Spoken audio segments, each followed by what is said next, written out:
Tātad 20. gadsimta 50. gados te bija kaļķa ieguves. Ar iegūto kaļķi tika kaļķotas lauksaimniecības zemes. Labi, ka zinātnieki pierādīja, ka tas atstāja sliktu iespaidu uz purvu un kaļķa ieguve šeit pārstāja. Palikušas ir rekur tikai tādas ieplakas, kurās tagad aug kurrupji un vardas. Ieskriešanas.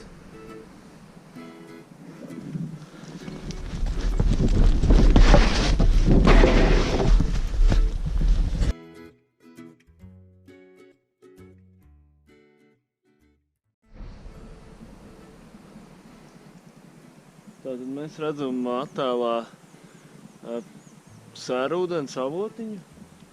Tātad čužu purvs nav slavens tikai ar savām čužām, kas aug, bet arī ar sērūdeņiem, kas veidojas miedarbojoties kaļķu dolomītu slāņiem ar purvu ūdeni.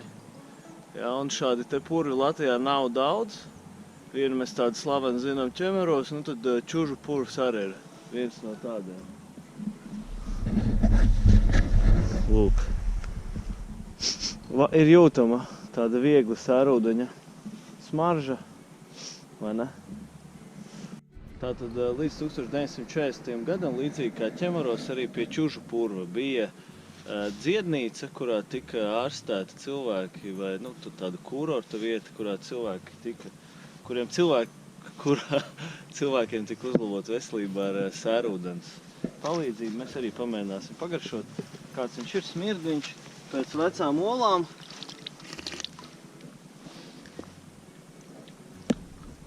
Garšo arī pēc vecām olām.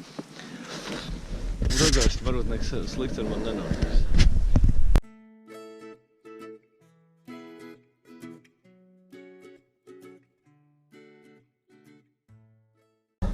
Tātad mēs esam vienīgajā krūmu čužu dabiskajā biotopā Latvijā.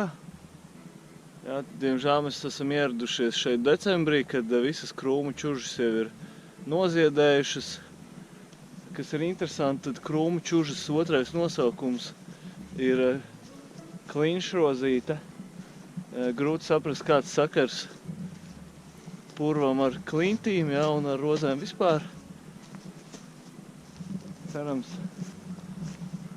mums būs tā iespēja atbraukt kādreiz, ka te viss ir dzeltens.